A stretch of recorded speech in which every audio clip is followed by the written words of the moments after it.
નમસ્કાર, આપ જોઈ રહ્યા છો યુટીસી ન્યૂઝ। લોકશાહીમાં સરકાર જ્યારે કોઈ યોજના બનાવતી હોય ત્યારે એ જન કલ્યાણકારી હોવી જોઈએ, પરંતુ હવે તો જાણે કે કોનો કલ્યાણ કરવાનો છે એ જ ખબર નથી પડતી। કેન્દ્રની એક યોજના આવી કે દેશભરમાં સ્માર્ટ મીટર લગાવી દેવામાં આવે અને ગુજરાતમાં વડોદરામાં પણ આ સ્માર્ટ મીટર લગાવી દેવામાં આવ્યા। સ્માર્ટ મીટર લગાવ્યા બાદ લોકોને ખબર પડી કે આ તો વધુ બિલ આવી રહ્યું છે, રાત્રે ક્યારે પણ વીજ કનેક્શન કપાઈ રહ્યું છે, ત્યારે લોકો હવે વિરોધ કરવા આવ્યા। આજે તો આમ આદમી પાર્ટીના કાર્યકર્તાઓ એક અનોખો વિરોધ કર્યો, સ્માર્ટ મીટરનું બેસણું યોજી નાખ્યું કે જાણે કે સ્માર્ટ મીટર મરી ગયું હોય।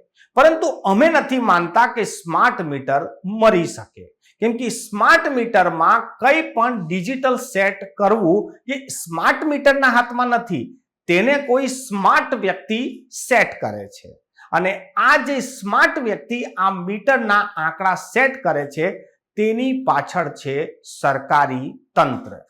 અમે તો એવું કહીએ છીએ કે આ જે સરકારી તંત્ર છે તેની આત્મા મરી ગઈ છે।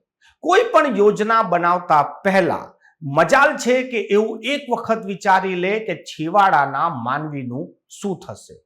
જો તમે કલેક્ટર ઓફિસ ગયા હોય તો કલેક્ટર ઓફિસમાં એક સૂત્ર લખ્યું હોય છે, સર્વજન સુખાય સર્વજન હિતાય, એટલે બધાનું જેમાં હિત હોય એ જ સાચું સુખ છે।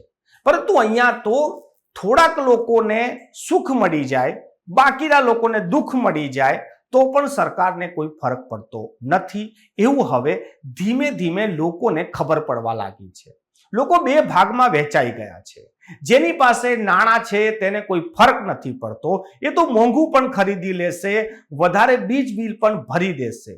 પરંતુ કલ્પના કરો કે જેમની આવક જ સીમિત છે, તેમને તો સવારનું સાંજ કરવામાં જ તકલીફ પડી જાય છે।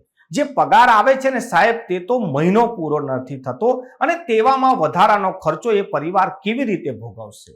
અને આ જ પરિસ્થિતિ હવે લોકોની આવી ગઈ છે।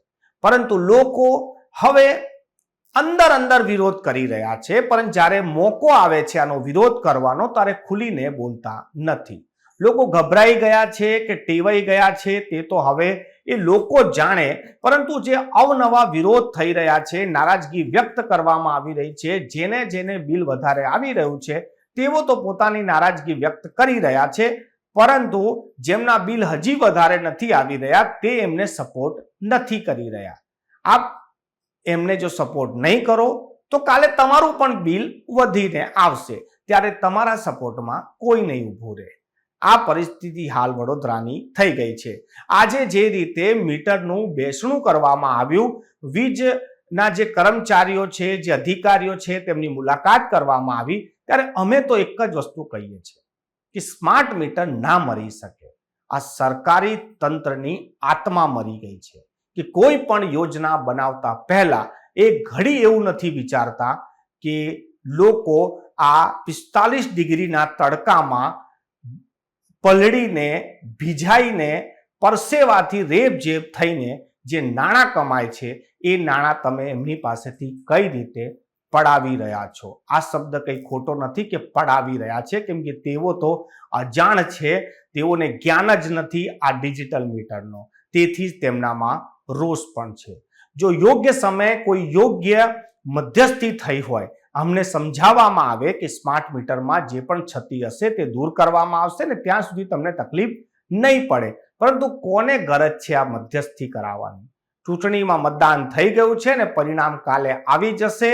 જે જીતશે તે મોજમાં રહેશે, જે હારશે તે થોડા દિવસ દુઃખી રહેશે, પરંતુ જનતા તો જાણે આ મોંઘવારીમાં સદાય હવે દુઃખી થવાનો વારો જ આવી ગયો છે।